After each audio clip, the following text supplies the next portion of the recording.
کے جتنے بھی اسٹاف ممبرز ہیں ان سب لوگوں کو اس بات کا خیال رکھ سکیں کہ کیا وہاں پہ صحیح سے سارے رولز SOP کمپلائنس اکاؤنٹیبلٹی وغیرہ دیکھی جا رہی ہے یا نہیں جا رہی ہے, اور بیک گراؤنڈ چیکس کس طرح سے مینٹین کیے جا رہے ہیں تاکہ ہم ان چاروں لیولز آف سیفٹی کو قابو میں رکھتے ہوئے اس انفیکشن پہ قابو پا سکیں.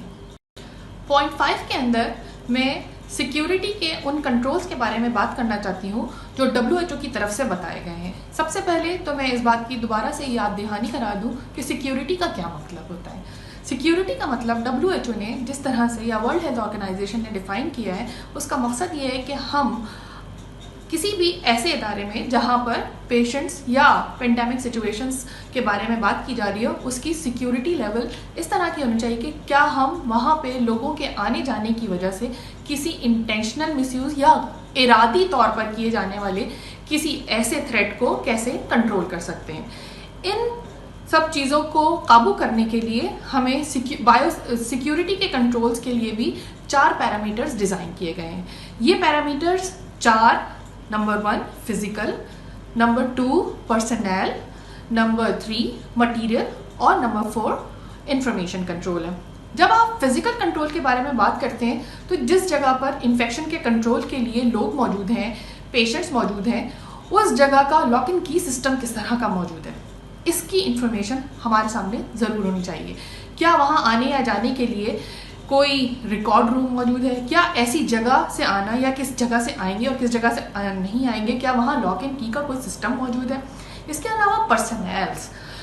وہ کون لوگ ہیں جو ان جگہوں پر جا سکتے ہیں, یعنی کہ آتھرائز پرسنلز کون سے موجود ہیں جو اس جگہ پر جا کر اپنی ڈیوٹی پرفارم کر سکتے ہیں. کیا آپ ہر کسی کو یہاں جانے کی اجازت دے سکتے ہیں؟ کیا آپ کے پاس کوئی ایسا پروگرام ہے جن بیسس کے اوپر آپ اس بات کا تخمینہ لگا سکیں کہ کون سے پرسنلز ادھر جائیں اور اپنی ڈیوٹی پرفارم کر سکیں؟ کیا آپ کے پاس اس کا کوئی بیک گراؤنڈ چیک یا لاگ رجسٹری وغیرہ موجود ہے کہ لوگ آئیں, سائن کریں, اور اگر کوئی ان آتھرائز پرسن وہاں پہ موجود ہے تو تب آپ اس کو ڈیٹیکٹ کر سکیں کہ وہ وہاں پر کیسے موجود تھا اور اس کے بارے میں کوئی بھی بات کی جا سکے اور اس کے بارے میں بات کر کے آگے ہم لوگوں کو انفارمیشن پرووائڈ کر سکیں. مٹیریل کی سیفٹی, مٹیریل کی سیکیورٹی اس لیے شدید ضروری ہے کہ مٹیریل سیکیورٹی کے اندر آپ پیشنٹ کا استعمال کرنے والا وہ مٹیریل یا جو ڈاکٹرز اپنا میڈیکل کا سامان یا ویسٹ کا سامان یا وہ چیزیں جو دوائیاں یا پرسنل پروٹیکٹیو ایکوپمنٹ, یہ وہ مٹیریل ہے جو کہ آپ کے پاس کسی بھی ادارے کے اندر کتنی سیکیورٹی سے رہنا چاہیے. کہیں آپ کے پاس, آپ نے دیکھا ہوگا کہ ابھی ہاسپٹل کے اندر چیزوں کی شارٹیج ہونا شروع ہو گئی ہے اور کہیں بہت زیادہ ایکوپمنٹ موجود ہے, تو ہمیشہ اس کا چیک اینڈ بیلنس رکھنا چاہیے سیکیورٹی کنٹرول آف مٹیریل کے لیے کہ کہاں پر کتنی ضرورت ہے اور اس کی ضرورت کو کیسے پورا کیا جا سکتا ہے. انفارمیشن سیکیورٹی کا مطلب پیشنٹ کا یا سیمپل کا کنٹرول یا پیشنٹ اور سیمپل کی وہ انفارمیشن جو کہ لیک نہیں کی جا سکتی, وہ کانفیڈینشیل ہوتی ہے اور یہ کسی بھی انسان کی انٹلیکچوئل پراپرٹی کے کی طرف سامنے آتی ہے, اور اس انٹلیکچوئل پراپرٹی کو آپ کسی بھی طور کے اوپر کسی دوسرے کے کو نہیں دے سکتے. تو کیا انٹلیکچوئل پراپرٹی رکھنے والے, یہ انفارمیشن رکھنے والے وہ کون سے لوگ ہیں وہاں مختص جن کو ہم چیک اینڈ بیلنس کے تھرو اس سیکیورٹی کنٹرول کا حصہ بنا سکتے ہیں. یاد کیجیے کہ physical control, personal control, material control اور انفارمیشن کنٹرول, چاروں کے چاروں کنٹرول ایکولی امپورٹنٹ ہے اور کسی بھی کنٹرول کو کسی بھی طور پر ایک دوسرے سے فوقیت نہیں دی جا سکتی, اور اس پورے کنٹرول کو سامنے رکھتے ہوئے ہم اس انفیکشن کی سیکیورٹی کا خیال رکھ سکتے ہیں. پوائنٹ 6 سیکیورٹی کنٹرول کا پہلا اصول جس کو ہم کہتے ہیں فزیکل کنٹرول. فزیکل کنٹرول سے میری کیا مراد ہے؟ فزیکل کنٹرول کا مطلب یہ ہے کہ ہم جس آئسولیشن سینٹر میں موجود ہیں یا کسی ہاسپٹل میں یا کسی ایسی لیبارٹری میں جہاں پر کرونا وائرس سے ریلیٹڈ پیشنٹس موجود ہیں یا ہاسپٹل اسٹاف موجود ہے یا وہ لیبارٹری ریسرچ اسٹاف موجود ہے جو کہ کرونا وائرس کی ڈائگنوسٹک ٹیسٹنگ کر رہا ہے, ان کے فزیکل سیکیورٹی کا کیا انتظام موجود ہے. فزیکل کنٹرول یا فزیکل سیکیورٹی کا مطلب یہ ہے کہ آپ وہاں پر جانے والے لوگوں کی باقاعدہ طور پر ایک ٹیم مرتب کیجیے اور ان ٹیم کے ممبران کے علاوہ کسی کو بھی اس جگہ تک ایکسیس موجود نہیں ہونی چاہیے. خصوصی طور پر وہاں جانے کے لیے ان کے پاس ایک آئیڈینٹی کارڈز ہونے چاہیے جس کے اوپر صرف وہی مختص نمبرز درج کیے جائیں جو کہ ان کو اندر جانے میں مدد دے سکتے ہیں. باقاعدہ طور پر کیمرہ سرویلنس سسٹم موجود ہونا چاہیے کہ کیا واقعی وہاں پہ کوئی ان آتھرائز سسٹم یا ان آتھرائز بندہ تو موجود نہیں جو کہ آگے جا کے لوگوں کے کام کو سیکیورٹی تھریٹ میں تبدیل کر سکتا ہے. اس کے علاوہ پن کوڈز بہت امپورٹنٹ ہے. آپ ہمیشہ اپنے سیل فونز میں پن کوڈ ڈالتے ہیں. بالکل یہی طریقہ ہے کہ ہمیں پن کوڈز کا اہتمام کرنا چاہیے اس فزیکل کنٹرول کو برقرار رکھنے کے لیے تاکہ لوگ خصوصی پن استعمال کرتے ہوئے ہی جا سکیں اندر اور وہاں پر جا کے کرونا سے ریلیٹڈ جتنے بھی ڈیزیز یا پیشنٹس یا لیبارٹری کے کام ہیں اس کو پرفارم کر سکیں. اس فزیکل کنٹرول کی انتہائی اہمیت اس لیے ہے تاکہ ہم میڈیا سے پھیلنے والی جتنے بھی خوف و ہراس کے مسائل ہیں اور ان ریلیٹڈ انفارمیشن جو میڈیا کی طرف چلی جاتی ہے اس کو ہم اس وبائی امراض میں پھیلنے سے روک سکیں. پرسنل پروٹیکشن کی سیکیورٹی کا مطلب یہ ہے کہ کس آدمی کی کس جگہ پر ڈیوٹی ہے اور وہ ڈیوٹی کرنے والا آدمی اس پیشنٹس کے ساتھ یا خاص طور پہ ان سیمپلز کے ساتھ کس طرح سے اپنی ڈیوٹی پرفارم کر رہا ہے. پرسنل انفارمیشن کا مطلب یہ کہ آپ کے پاس کوئی پراپر پروگرام ہونا چاہیے جس کے مطابق کس آدمی کی کس جگہ کا پر ڈیوٹی ہے, کتنے لوگ وہاں پہ متعین ہیں اور کتنے لوگ وہاں پر ضروری طور پر ہونے چاہیے. آپ کے ساتھ اس بات کا بھی خیال رکھنا چاہیے کہ آپ کے ہاسپٹل میں کسی بھی آئسولیشن سینٹر کے اندر اگر کوئی مریض موجود ہے تو وہ مریض کے اوپر کتنے لوگ کام کرنے کے لیے مختص ہیں. کیا یہ ضروری ہے کہ اگر کسی ایک مریض کے ساتھ ایک ہی آدمی کی ضرورت ہے تو اس کے ساتھ 10 اور آدمی لگا دیے جائیں؟ بالکل نہیں. اسی طرح سے جو مریض ہے اس کی فیملی والے کس جگہ پر بیٹھیں گے, کتنے وقت پہ ان سے مل سکتے ہیں یا نہیں مل سکتے ہیں, یہ ساری چیزوں کی تعین اور اس کی سیکیورٹی کا باقاعدہ نظام ہونا چاہیے اور اس کا باقاعدہ ایک ایکسیس کنٹرول ہونا چاہیے کہ جس آدمی کی ڈیوٹی وہاں پہ لگائی جائے اسی کے بیسس کے اوپر وہ وہاں جائے اور اپنا فرائض انجام دے سکے. ساتھ ہی ہمیں اس بات کا بھی خیال رکھنا ہے کہ پرسنل سیکیورٹی کی یہ بھی ذمہ داری ہے کہ جتنی بھی پرسنل پروٹیکٹیو اکوپمنٹ اور ہماری دوائیں, ہماری باقی کے جتنے بھی سامان اور جتنی بھی چیزیں پیشنٹس کے لیے اور میڈیکل اسٹاف کے لیے یوز کرنے والی ہیں کیا وہ بھی لاک اینڈ کی میں موجود ہیں یا نہیں, یا باقی استعمال شدہ سامان کے ساتھ وہ بھی مکس نہ ہو جائیں. کیونکہ اگر اس طریقے کی مکسنگ ہوئی اور اس کی سیکیورٹی کا خیال نہ رکھا گیا تو نہ صرف اس بد احتیاطی سے ایک نہیں بہت سارے لوگ انفیکٹ ہو سکتے ہیں. تو ان ساری چیزوں کا خاص طور پہ اس پینڈیمک میں خیال رکھیے. پوائنٹ 8, مٹیریل کی سیکیورٹی. ہمارے اس پینڈیمک سچویشن کے اندر مٹیریل کی سیکیورٹی سے میری کیا مراد ہے؟ مٹیریل کی سیکیورٹی 3 اہم چیزوں کے اوپر ڈیپینڈ کرتی ہے کہ آپ کے پیشنٹس یا ہاسپٹلس میں رہنے والے جتنے بھی سامان ہیں ان مٹیریل کی 3 چیزیں کیسے مینیج کی جا سکتی ہیں. پہلی, اس کی انوینٹری کیا چیز ہے, دوسری اس کا ٹرانسفر اور تیسرا اس کا شپنگ. اب اس انفیکشن کے دور میں ان سب چیزوں کے اندر کیا کیا چیزیں انوینٹری کے طور پر سامنے آ سکتی ہیں؟ پہلا کہ ہمارے پیشنٹس کا لیبارٹری سیمپلز یا اس سے ریلیٹڈ سامان یا اس سے ریلیٹڈ ویسٹ کہاں جا رہا ہے. دوسرا, ہمارے پیشنٹ کا ویسٹ مٹیریل جو کہ یوز کرنے کے بعد ہم پھینکنے کے لیے جا رہے ہیں اس کا کیسے پروسیس کیا جا رہا ہے. تیسرا, ہاسپٹل کا بقایا ویسٹ کیسے پروسیس کیا جا رہا ہے. اس ویسٹ کے پروسیس کے لیے ہمیں ویسٹ مینجمنٹ کے پراپر پروسیجرز کو فالو کرنا چاہیے. جیسا کہ جب آپ کرونا کے پیشنٹس کو الگ سے پروسیس کرنے کے لیے جائیں تو آپ ان کی پیشنٹس کے سامان کو الگ الگ پروسیس کریں, اور اس پروسیس کو الگ کرنے کے لیے سب سے ضروری چیز ہے segregation of waste. Segregation of waste میں سب سے پہلے بایو ہیزرڈ بیگس کا استعمال کرنا لازمی ہے جو کہ پنکچر ریزسٹنٹ ہوتے ہیں اور خصوصی طور پر انفیکشن کی کنٹرول کو روک سکتے ہیں. ان سیگریگیشن کے پروسیس کے اندر آپ پیشنٹ کا فزیکل ویسٹ, لیکوڈ ویسٹ اور نوکیلی چیزیں یعنی کہ شارپ کا ویسٹ الگ الگ پروسیس کریں گے تاکہ یہ آگے جا کے بھی اسی طرح سے ٹریٹ کیے جا سکیں. اس کے بعد باری آتی ہے کہ آپ اس فضلہ کو بایو ہیزرڈ بیگ کے اندر پروسیس کس طرح سے کرتے ہیں اور اس کی سیلنگ اور پراپر پیکیجنگ کس طرح سے کرتے ہیں. کیا پراپر طریقے سے اس کو وائپ آؤٹ کر کے بھیجتے ہیں یا نہیں. اگر آپ کو اس فضلہ کو آٹوکلیو کرنا ہے تو اس کو کس طرح سے سیل کرنا ہے اور زپ لاک بیگس کس طرح سے بنانے, یا پھر زپ ٹائز میں اس کو سیل کس طرح سے کرنا ہے اور آٹوکلیو کے لیے بھجوانا ہے, یا اگر آپ اپنے اس فضلہ کو انسینریٹ کروانا چاہتے ہیں یعنی کہ جلا دینا چاہتے ہیں, تو جلانے کے لیے آپ اس بیگس میں موجود فضلہ کو باقاعدہ کس طرح سے پروسیس کریں گے اور ان کے بیگس کی سیلنگ کس طرح سے کریں گے. جیسا کہ خصوصی طور پر جب آپ جلانے کے لیے سامان بیچتے ہیں تو ایک طریقہ کار جس کو آپ کہتے ہیں گوز نیک, بالکل مرغابی کی لمبی سی گردن سی بنا کے اس کی باقاعدہ ٹیپنگ کرتے ہیں اور پھر اس فضلہ کو انسینریشن کی طرف بھجوایا جاتا ہے. یقین جانیے کہ اگر ہم اس پروسیس کو اپنے ہی ہاسپٹل کے اندر باقاعدہ ٹریننگ کے طور کے اوپر استعمال نہیں کریں گے تو جب ہم شپنگ کرتے وقت یعنی کہ جب ہم اس فضلہ کو آگے کی طرف بھیج رہے ہیں یعنی کہ آٹوکلیو کے لیے یا پھر انسینریشن کے لیے, تو جو شپنگ یا transfer of this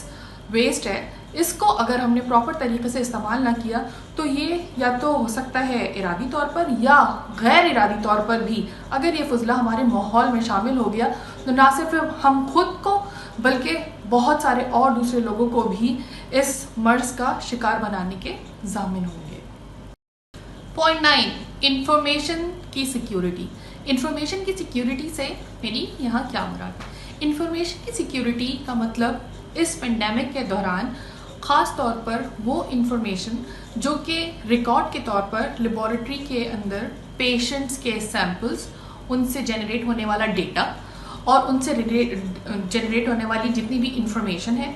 medical patients کے جتنے بھی ریکارڈز ہیں اور ہاسپٹل کے جتنے ریکارڈز ہیں, ان سب کی انفارمیشن کس طرح سے سیو کی جا سکتی ہے. آج کل فائر والز کا زمانہ ہے تو سارے ڈیٹا ہم کمپیوٹر کے ریکارڈ کے طور کے اوپر اپنے سامنے رکھتے ہیں. تو اس انفارمیشن کی سیکیورٹی کس طرح سے قائم رکھی جا سکتی ہے وہ یوں کہ ہم اس ڈیٹا کو صرف اپنے سسٹمز تک ہی محدود نہ رکھیں, اس کے باقاعدہ آن لائن بیک اپس بنائیں اور گوگل ڈفرینٹ ڈرائیوز کے اندر اس کو سیو کریں تاکہ ہمارے پاس کبھی بھی کوئی ایسا وقت نہ آ جائے, آپ کو بالکل اندازہ نہیں کہ کبھی بھی کسی بھی وقت ہمارے ہاسپٹل کا یا ہمارے ریسرچ سینٹر کا سسٹم ہیک ہو سکتا ہے یا بالکل کام نہ کرے. تو ہمارے پاس ہمیں اکثر ان ساری سچویشن سے لڑنے کا صرف ایک ہی واحد حل ہوتا ہے کہ ہمارے پاس ہر چیز کا بیک اپ موجود ہو. یہ انفارمیشن کا ڈیٹا ہمارے لیے اس لیے بھی سیکیور ہونے کی ضرورت ہے کیونکہ یہ ایک نیشنل سیکیورٹی کے طور پر سامنے آتی ہے اور یہ ہمارے اپنے ملک کا ڈیٹا ہے جس کو ہم اپنے پاس اس لیے سیکیور کر کے رکھ سکیں تاکہ ہم کسی نہ کسی نقصان سے اپنے اس انفارمیشن کے ڈیٹا کو بچا سکیں. یہ ڈیٹا ہمیشہ اس لیے بھی استعمال کیا جا سکتا ہے کہ آج آپ کے پاس یہ ریکارڈ موجود ہے اور یہ صرف فائلیں بھرنے کے لیے کام نہیں آئے گا. کل کو جب اس کے اوپر تحقیق کی جائے گی تو اس تحقیق کے اندر ہم ویکسینیشن اور ٹریٹمنٹ کے پروسیسز کو کس طرح سے مانیٹر کر سکتے ہیں یہ ہمیں اسی انفارمیشن سیکیورٹی کے ڈیٹا سے مل سکتی ہے. تو اسی لیے انفارمیشن سیکیورٹی کا ڈیٹا اور اس کی سیکیورٹی انتہائی اہم ہے. یاد رکھیے ہر طریقے کا کنٹرول امپورٹنٹ ہی نہیں بلکہ ضروری بھی ہے کیونکہ یہ سیفٹی اور سیکیورٹی دونوں کی بات ہے. اگر آپ سیفٹی کے بارے میں سوچیں تو سیفٹی بغیر بایو رسک مینجمنٹ کے شروع نہیں ہو سکتی اور انفیکشن کنٹرول کی بلینڈنگ صرف سیفٹی اور سیکیورٹی کے دونوں معاملات کو طے کرنے کے بعد ہی آگے بڑھائی جا سکتی ہے. سیفٹی کے اندر آپ کو اس کا انجینئرنگ کنٹرول, پی پی ای, ایس او پی اور لیڈرشپ کے بارے میں ہمیشہ خیال رکھنا چاہیے اور سیکیورٹی کے اندر آپ کے فزیکل, آپ کے پرسنل, آپ کی انفارمیشن اور مٹیریل کنٹرول اور ان سارے لوگوں کی باتوں کی بات اس کا باقاعدہ اکاؤنٹیبلٹی اور compliance by back ground check ضرور سامنے آنا چاہیے. ہمیشہ یہ نہ سوچیے کہ آپ کے پاس کیا موجود ہے اور کیا موجود نہیں ہے. جو بھی آپ کے پاس اس وقت چیزیں موجود ہیں اس کو اپنی بیسٹ آف دا کیپیبلٹی کے ساتھ استعمال کیجیے ان سارے اصولوں کو اپناتے ہوئے کہ آپ کو سیکیورٹی چیکس کتنے زیادہ استعمال میں رکھنے چاہیے, کن کن لوگوں کی ایکسیس پیشنٹ تک ہونی چاہیے, ضرورت سے زیادہ لوگوں کا رجحان وہاں پر موجود نہیں ہونا چاہیے, ویسٹ کی پراپر مینجمنٹ کی طرف ہمیں راغب ہونا چاہیے کیونکہ یہ ویسٹ مینجمنٹ نہ صرف ہاسپٹل پیشنٹس ویسٹ کو ہی تکلیف دہ مراحل تک نہ لے کے جائے بلکہ جب اگر پراپر ڈسپوزل کی طرف ہم نہیں جائیں گے تو وہ پراپر ڈسپوزیبل ہمارے آگے کے ماحول کو بھی آلودہ کر سکتا ہے. اس کے بعد میں آپ سے یہ کہنا چاہوں گی کہ زندگی ختم نہیں ہوتی, ہمیشہ برا وقت آپ کے پاس آتا ہے اور وہ برا وقت جانے کے لیے ہوتا ہے.